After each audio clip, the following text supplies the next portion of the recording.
नमस्कार। आज हम लोग ऑस्टियोआर्थराइटिस या नी पेन के बारे में बात करेंगे। ऑस्टियोआर्थराइटिस नी पेन का एक सबसे कॉमनेस्ट रीज़न है।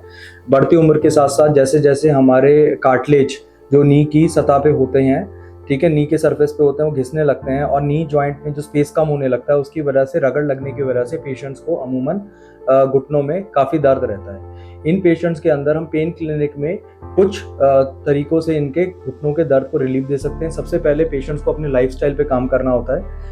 उनको नी की रेगुलर एक्सरसाइज करके अपनी हैमस्ट्रिंग्स और क्वाड्रिसेप्स मसल्स को स्ट्रेंथन करना होता है, जिससे उनको नी पेन में काफ़ी राहत मिलती है और जो परेशानी है वो आगे बढ़ना भी कम हो जाती है।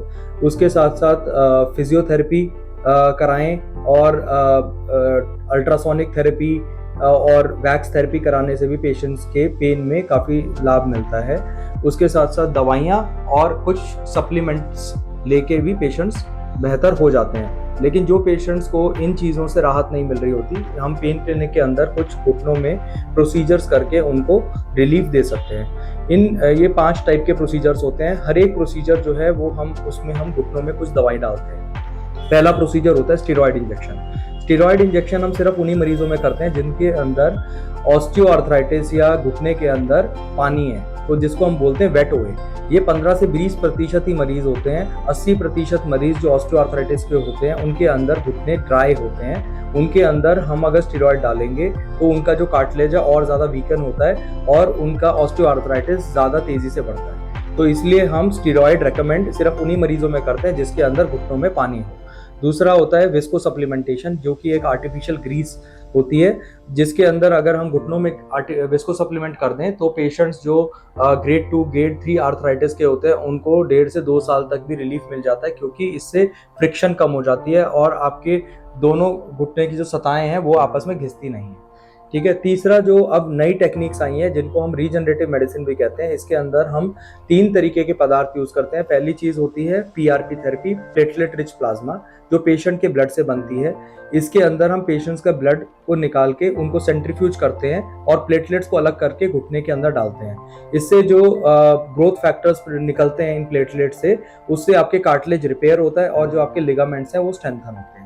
दूसरी जो टेक्निक है वो है प्रोलोथेरेपी, प्रोलोजोम थेरेपी, जिसके अंदर हम डेक्सट्रोज और ओजोन घुटने के अंदर डालते हैं और जो ये इरिटेंट है इससे आपके प्लेटलेट्स अट्रैक्ट होते हैं और फिर ग्रोथ फैक्टर्स जो रिलीज होते हैं उससे आपके कार्टिलेज रिपेयर होता है और आपके जो लिगामेंट्स नी के अंदर होते हैं, जैसे कि ये आपके लैटरल कोलैटरल लिगामेंट्स हैं, मीडियल कोलैटरल लिगामेंट्स हैं, ठीक है, साथ में एसीएल पीसीएल जो ये लिगामेंट्स होते हैं, ये जैसे जैसे एज के साथ वीकन हो जाते हैं, ये चीज़ भी काफ़ी हद तक रिपेयर हो जाती है। तीसरा, अब नई जो टेक्निक आई है उसको हम बोलते हैं stem cell therapy. Stem cell therapy, allogeneic stem cell therapy भी अभी हाल ही में लॉन्च हुई है। जो अर्ली आर्थराइटिस के पेशेंट्स होते हैं, अगर वो स्टार्टिंग फेज में ही स्टेम सेल थेरेपी कराए तो उनके घुटने खराब होने की टेंडेंसी जो है वो काफ़ी हद तक कम हो जाती है। तो पेन क्लिनिक में आपको हर बार कुछ ना कुछ टेक्निक से हम आपके ऑस्टियोआर्थराइटिस को मैनेज कर सकते हैं और आपकी एक्टिविटीज़ और डेली लिविंग